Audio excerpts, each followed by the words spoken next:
नमस्कार, मैं रवीश कुमार। अमेरिका ने ईरान के खार्ग टापू पर भयंकर बमबारी की है। खार्ग से ही ईरान कच्चे तेल का 90% निर्यात करता है। ट्रंप ने कहा कि हमने खार्ग के सैन्य ढांचे को ध्वस्त कर दिया।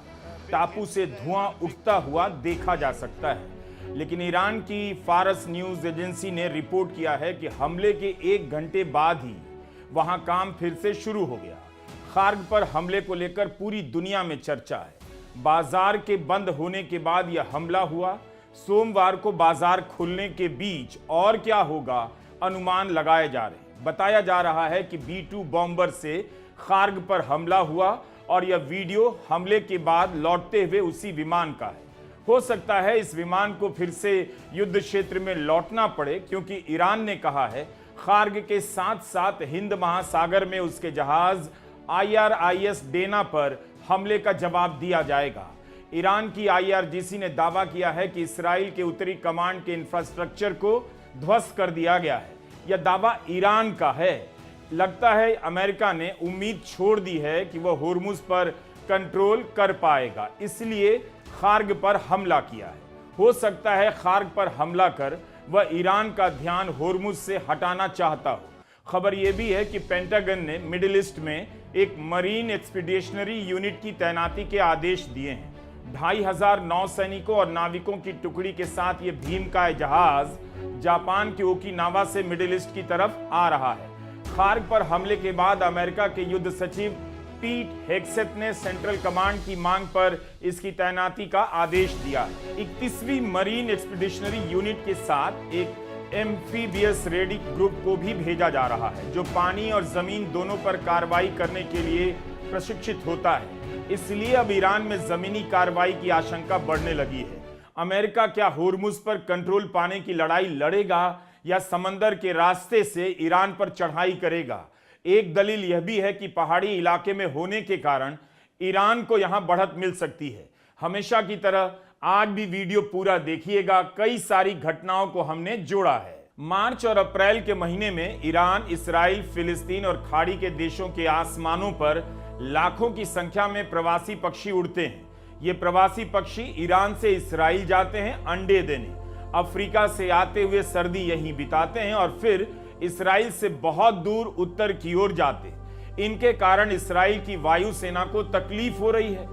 बड़े बड़े पक्षियों को ड्रोन समझ लेने के कारण इस्राइल की सेना में भगदड़ मच जा रही है। इनसे टकराकर बम से भरे विमानों के क्षतिग्रस्त हो जाने का खतरा है। कई बार ड्रोन को डिटेक्ट करने के चक्कर में पंछी भी रेडार में आ जाते हैं और लाखों की मिसाइलें पंछी को मारने में खर्च हो जा रही हैं। पंछियों के पर्यावरण का जो नुकसान हो रहा है वो अलग। हमने B-1, B-2, F-15E के नाम बहुत रट लिए, अब जरा इन पक्षियों के नाम भी याद कर लीजिए।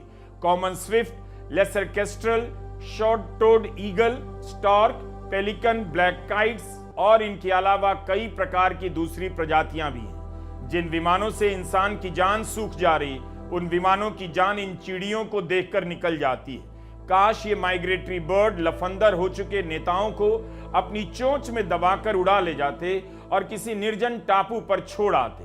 आसमान में इस कदर भर जाते कि एक भी बम वर्षक उड़ ना पाता, तो रवीश कुमार ऑफिशियल के दर्शकों को युद्ध का कवरेज देखते देखते कुछ तो करार आता। इस्राइल की मीडिया में इस चर्चा को देखकर लगा आपको भी बताने की जरूरत है। खलीज टाइम्स ने लिखा है कि 1991 के खाड़ी के युद्ध के कारण 20 से 30 हजार समुद्री पक्षी मारे गए। इन पक्षियों ने ना तो किसी के तेल के कुएं पर कब्जा किया, ना परमाणु बम बनाए थे। इस बीच उत्तर कोरिया से खबर आई है कि उसने सी ऑफ जापान में बैलिस्टिक मिसाइल से हमला कर दिया। किसी को पता नहीं क्यों हमला हुआ, बस मीडिया में ब्रेकिंग न्यूज चल गई। किम जोंग लगता है यूपी और बिहार की शादियों में गोली चलाने वालों से आइडिया ले रहा है। उसे हिंदी के अखबारों से दूर रहना चाहिए। आप इस वीडियो को गंभीरता से देखिए। वैसे इस दुनिया में हंसने की जगह वाकई कम होती जा रही है। जिस दिन बमबारी का ऐलान किया उसी दिन काउबॉय टोपी पहनने की एक तस्वीर भी जारी करते हैं। अमेरिका में रोडियो चैंपियन ट्रंप से मिलने आए। अमेरिका की आजादी की 250 साल होने पर यह टोपी बनाई गई। इसका नाम रेसिस्टल 1776 है। ट्रंप दुनिया को टोपी पहना रहे हैं और खुद अच्छी वाली टोपी पहन रहे हैं। कौन कहता है ट्रंप ने बिना योजना के ईरान पर हमला कर दिया? उनकी यही तो प्लानिंग है कि ईरान पर बम गिरेगा और ये टोपी पहनकर डांस या मस्ती करते नजर आएंगे।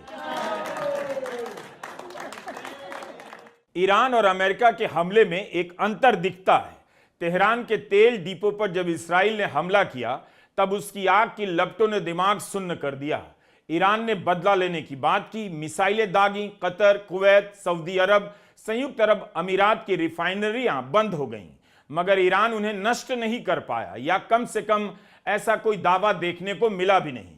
इसराइल में हाइफा, यूएई में अल रुवैस रिफाइनरी पर हमला हुआ, लेकिन ये उस स्तर के हमले नहीं थे जैसे तेहरान के तेल डिपो पर हुए।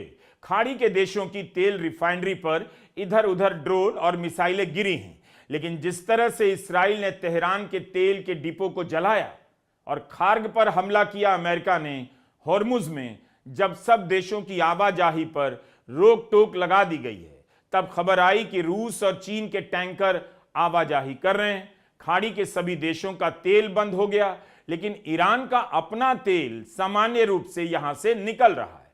जिस तरह से अमेरिका ईरान का मुकम्मल नुकसान कर रहा है, लगता है टारगेट करने की क्षमता उसकी बेहतर है।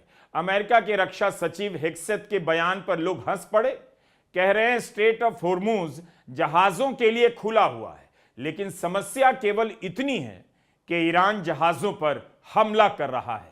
It is open for transit should Iran not do that. Now, there's a reason why we chose as one of our primary objectives to destroy the Navy. We understood the ability to interdict shipping is something Iran has done for 40 years. It's key terrain. They've used it as leverage. The world is seeing what they'll do to fight back in that context. जाहिर सी बात है, हमला कर रहा है तभी तो जहाज नहीं जा रहे। समंदर में दरवाजा तो नहीं लगा कि ईरान ने ताला बंद कर दिया। अमेरिका का बड़बोलापन अलग ही स्तर का है। जापान में अमेरिका और एशिया पैसिफिक देशों के प्रतिनिधियों की बैठक में अमेरिका के आंतरिक मामलों के सचिव ने कहा कि अमेरिका के पास खुद के लिए पर्याप्त ऊर्जा है और अपने मित्र देशों की सहायता कर सकता है। अगर ऐसा है तो सहायता करे, फिर रूस से प्रतिबंध क्यों हटा रहा है कि उसके सहयोगी उसकी दुकान से तेल ले आएं? कुछ भी बोल रहे हैं सब मिलकर। इकोनॉमिस्ट पत्रिका ने लिखा है कि ईरान की मिसाइलों ने स्ट्रेट के दूसरी तरफ दुनिया के तेल की 15% सप्लाई को ट्रैप कर लिया है। यह 1970 के दशक में दुनिया को झेलनी पड़ी बाधा से लगभग 2 गुना है। ट्रंप को लगता होगा वो मार्केट को कंट्रोल कर युद्ध के नुकसान को साध लेंगे, लेकिन ये उनका ट्रेड वॉर नहीं। ट्रंप हर चीज कंट्रोल नहीं कर सकते। फाइनेंशियल टाइम्स ने लिखा है इस समय खाड़ी के तेल बाजार पर ईरान का दबदबा है। वो इराक जैसे देश को अपने तेल के उत्पादन को पूरी तरह से बंद कर देने के लिए मजबूर करता है। पूरे इलाके में ईरान ने 30 करोड़ बैरल तेल और गैस की आवाजाही पर रोक लगा दी है। रोजाना इसमें 2 करोड़ बैरल और जुड़ जा रहे हैं। ईरान हॉर्मुज के जरिए अपने अस्तित्व की लड़ाई लड़ रहा है। खार्ग पर अमेरिका का हमला क्या इस लड़ाई की दिशा को बदल देगा? सोमवार को जब बाजार खुलेगा तब पता चलेगा कि बाजार में अमेरिका के इस हमले का किस तरह स्वागत किया जाता है। बहुत छोटा सा द्वीप है खार्ग। कभी इसे फारस की खाड़ी का अनाथ मोती कहते हैं। ईरान इसे फॉरबिडन आइलैंड कहता है, जहां किसी को जाने की अनुमति नहीं, पर्यटन के लिए बंद है। हमले की जानकारी देते हुए ट्रंप ने इसे ईरान का क्राउन जूल कहा, क्योंकि यहां से ईरान का 90% कच्चा तेल निर्यात होता है। 3 करोड़ बैरल कच्चे तेल को स्टोर किया जाता है और हर दिन 15 से 20 लाख बैरल कच्चे तेल का निर्यात होता है। युद्ध से पहले यहां से रोज 40 लाख बैरल तेल का निर्यात हो रहा था। साल में 95 करोड़ बैरल तेल यहां से निकलता है। जाहिर है ईरान की अर्थव्यवस्था के लिए यह काफी महत्वपूर्ण है और इसलिए हमला करने के बाद ट्रंप ने बड़े बड़े दावे किए हैं। सैनिक युद्ध के हिसाब से देखें तो कमजोर पड़ने के बाद भी अचानक से बीच बीच में अमेरिका भारी पड़ता हुआ दिखाई देता है, लेकिन सैनिक युद्ध के जरिए आर्थिक युद्ध के हिसाब से देखें तो ईरान लगातार भारी पड़ रहा है। ईरान ने अमेरिका को मजबूर कर दिया कि रूस से प्रतिबंध हटाए ताकि उसके सहयोगी देश तेल खरीद सकें। उधर यूरोप परेशान है कि रूस से प्रतिबंध क्यों हटा। यूरोप के देश सीधे ईरान से बात करना चाहते हैं कि हॉर्मुज से उसके जहाज को गुजरने दिया जाए। फ्रांस के राष्ट्रपति इमैनुअल मैक्रों और यूक्रेन के राष्ट्रपति जेलेंस्की ने रूस से प्रतिबंध हटाने की निंदा की है।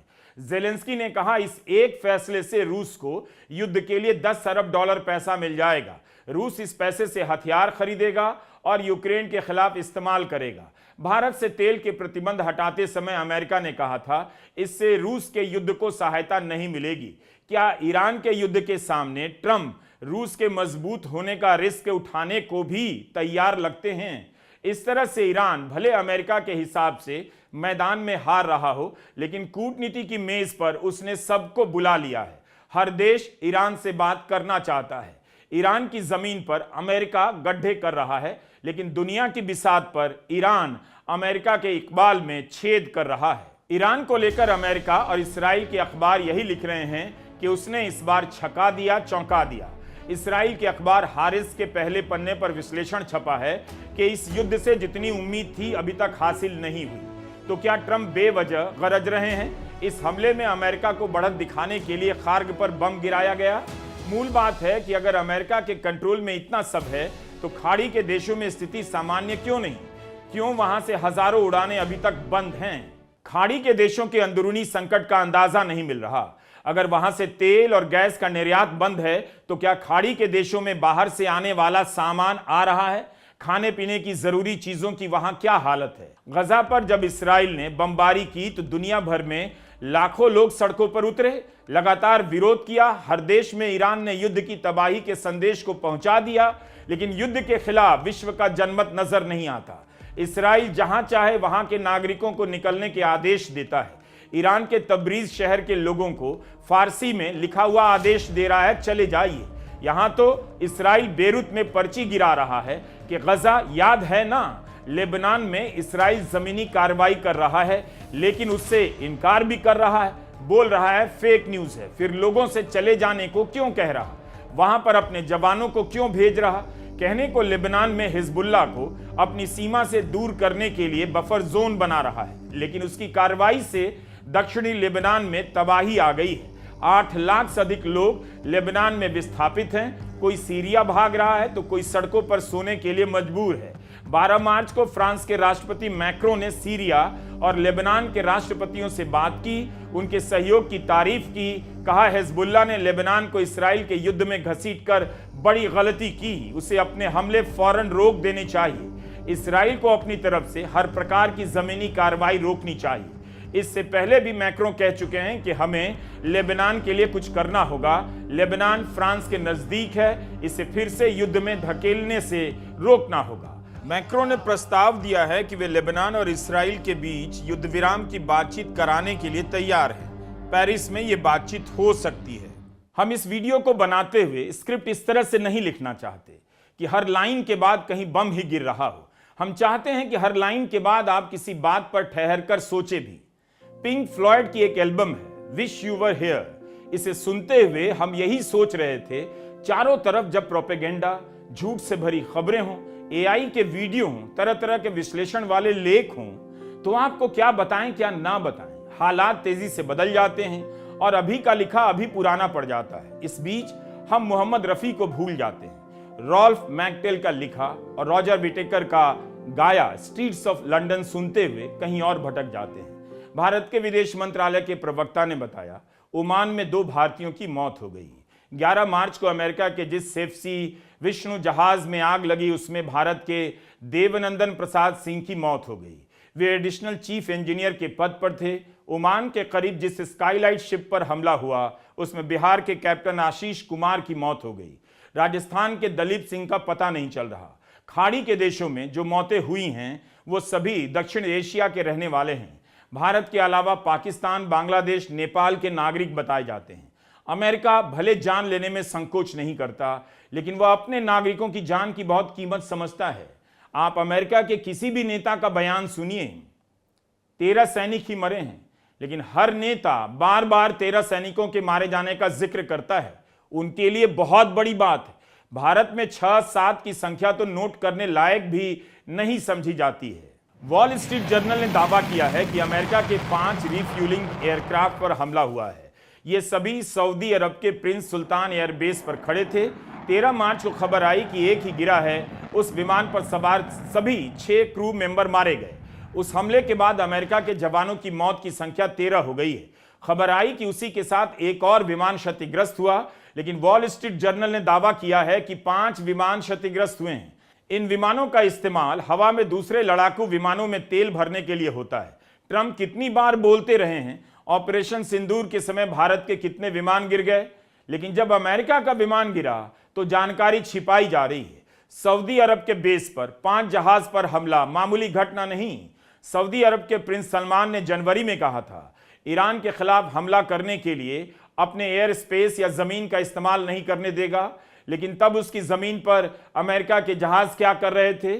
अमेरिका की सेना प्रेस कॉन्फ्रेंस में नहीं बताती कितना नुकसान हुआ है।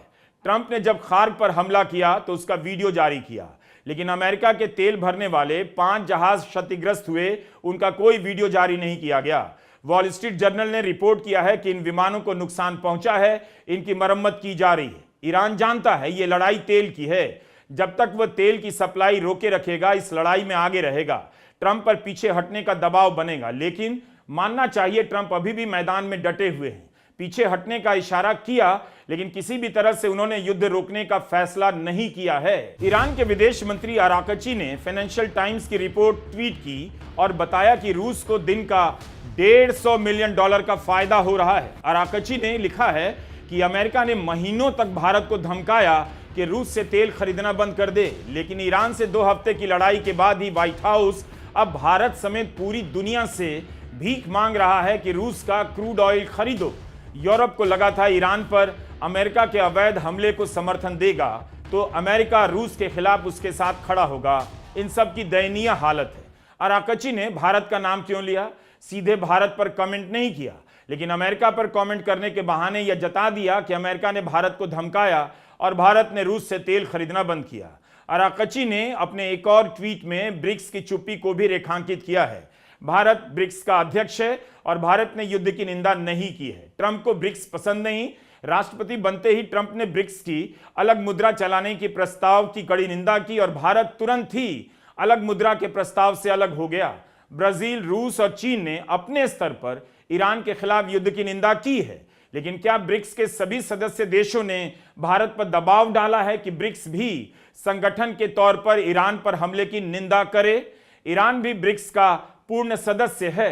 यह 7 जुलाई 2025 की खबर है, अल जजीरा की। ब्रिक्स ने गजा पर हमले की निंदा की है। ब्रिक्स के साझा घोषणा पत्र में यूक्रेन के हमले की निंदा की गई, मगर रूस का नाम नहीं लिया गया। ब्रिक्स की यह बैठक ब्राजील के रियो दी जेनेरो में हुई।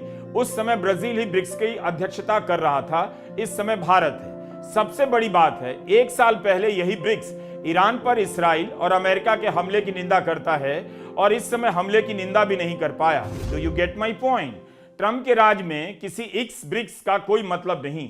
नेतन्याहू और ट्रंप जो कहेंगे वही दुनिया में होगा। वो कहेंगे रूस से तेल ले लीजिए तो लेना पड़ेगा। 2019 से भारत ने ट्रंप के दबाव में ईरान का तेल लेना करीब करीब बंद कर दिया था। फरवरी 2026 में जब ट्रंप ने धमकी दी कि ईरान से तेल का व्यापार करने वाले देशों पर 25% टैरिफ लगा देंगे, तब भारत ने बयान दिया हम पहले ही ईरान से तेल नहीं लेते हैं। यही नहीं, भारत ने 4 फरवरी को ईरान से तेल लेकर आ रहे 3 गुप्त जहाजों को भी पकड़ा था। इकोनॉमिस्ट पत्रिका का यह लेख देखिए, लिखा है ईरान युद्ध को लेकर प्रधानमंत्री नरेंद्र मोदी काफी चुप रहे। इसका कारण है डोनाल्ड ट्रंप का डर। प्रधानमंत्री मोदी ट्रंप से क्यों डरेंगे? और इसे लेकर इकोनॉमिस्ट जैसी पत्रिका क्यों लिख रही है? इस पत्रिका ने हाल ही में प्रधानमंत्री मोदी की तारीफ में एक लेख छापा था कि मोदी में एक अलग तरह का करिश्मा है, प्रतिबंध लगते हैं तो उनका काम और बेहतर हो जाता है। कल मैं पार्लियामेंट में मैंने मतलब एप्स्टीन शब्द बोला और स्पीकर साहब ने कहा नहीं नहीं नहीं नहीं नहीं नहीं नहीं नहीं नहीं। मैंने कहा कि देखिए मामला एनर्जी सिक्योरिटी का है, मामला एनर्जी सिक्योरिटी का है। मामला यह है कि गैस सिलेंडर नहीं मिल रहा, हमारी एनर्जी सिक्योरिटी कॉम्प्रोमाइज कर दी गई है। आज अमेरिका कहेगा कि अगर हम रूस से गैस तेल खरीद सकते हैं, अमेरिका कहेगा अगर हम ईरान से, इराक से, किसी और से खरीद सकते हैं, मतलब एनर्जी सिक्योरिटी कॉम्प्रोमाइज हो गई। उसके बाद मैंने बोला क्यों हुई, और मैंने कहा ये जो हरदीपपुरी बैठा है, ये जिसको आपने ऑयल मिनिस्टर बनाया, ब्यूरोक्रेसी से उठा के ऑयल मिनिस्टर बना दिया, ये पहला कॉम्प्रोमाइज है। इसका तो नाम उधर एप्स्टीन फाइल में है, तो उसका दोस्त है।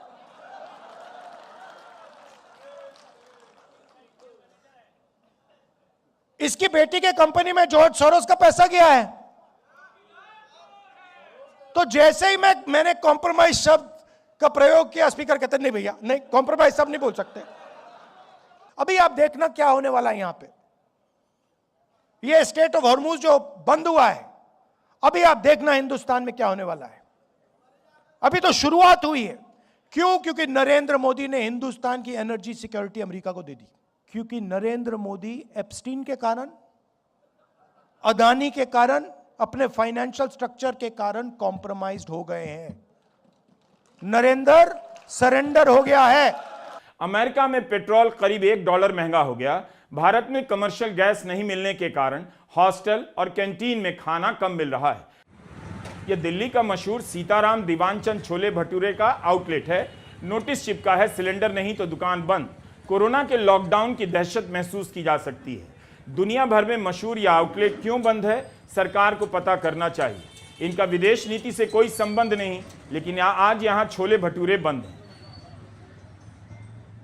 कच्चे तेल का दाम बढ़ता जा रहा है, $100 प्रति बैरल। भारत के बही खाते के लिए खतरे की घंटी। शुक्र है बंगाल, तमिलनाडु, असम का चुनाव है। हो सकता है इन राज्यों के चुनाव के कारण पेट्रोल डीजल के दाम ना बढ़ें, लेकिन जिस तरह से तेल की कंपनियों को प्रतिदिन हजारों करोड़ का घाटा हो रहा है, उसकी भरपाई कैसे होगी। द हिंदू की पहली खबर है, केंद्र सरकार ने 57,000 करोड़ के फंड की अलग से व्यवस्था की है। हम अक्सर अपनी रिपोर्ट में आम लोगों की चिंता ज्यादा करते हैं, मगर थोड़ी चिंता अमीरों की भी करनी चाहिए। खाड़ी युद्ध की अशांति के कारण दुनिया भर से आकर दुबई में बसने वाले अमीर काफी परेशान हैं। रॉयटर्स में रिपोर्ट छपी है कि खाड़ी के देशों के अमीर अपनी संपत्तियों को खाड़ी से निकालकर स्विट्जरलैंड ले जाने की कोशिश में हैं। रॉयटर्स ने बैंकर्स, फाइनेंशियल एक्सपर्ट्स से बात कर यह रिपोर्ट लिखी है। रूस यूक्रेन युद्ध के दौरान भी स्विट्जरलैंड में रूस के फ्रीज किए हुए खातों में आय बढ़ती रही। इसलिए युद्ध कहीं भी हो, अमीरों का कारोबार चलता रहता है। जान जाती है आम आदमी की, घर भी उसी का ध्वस्त होता है। प्रो पब्लिका अमेरिका की खोजी पत्रिका है। इसकी कई खोजी रिपोर्ट ने तहलका मचाया है। इसकी एक रिपोर्ट है कि पिछले साल तक पेंटागन एक योजना पर काम कर रहा था, जिससे किसी हमले में नागरिकों की जान को कम से कम नुकसान हो, लेकिन ट्रंप प्रशासन ने उसके लागू होने से पहले ही दरकिनार कर दिया। ईरान के युद्ध के संदर्भ में देखा जाए तो अब तक हजारों नागरिक ठिकानों पर हमले हुए हैं। अल जजीरा के अनुसार ईरान में 1440 से अधिक नागरिकों की मौत हुई है। 165 बच्चियों को उनके स्कूल में मार दिया गया। 30 लाख से अधिक लोग ईरान में विस्थापित बताए जा रहे हैं। ईरान के कई ऐतिहासिक धरोहरों को गंभीर नुकसान पहुंचाया गया है। आप सोच रहे होंगे इन खबरों को जानकर आपका जीवन कितना बेहतर हुआ। विनाश से जुड़ी इन खबरों को जानना ही उम्मीद है कि जीवन में सनकी नेता चुनने की दोबारा गलती आप नहीं करेंगे। लेकिन ऐसा होगा नहीं। सनकी नेता जनता से ज्यादा समझदार होते हैं। वे हमेशा चुने जाते रहेंगे। नमस्कार, मैं रवीश कुमार।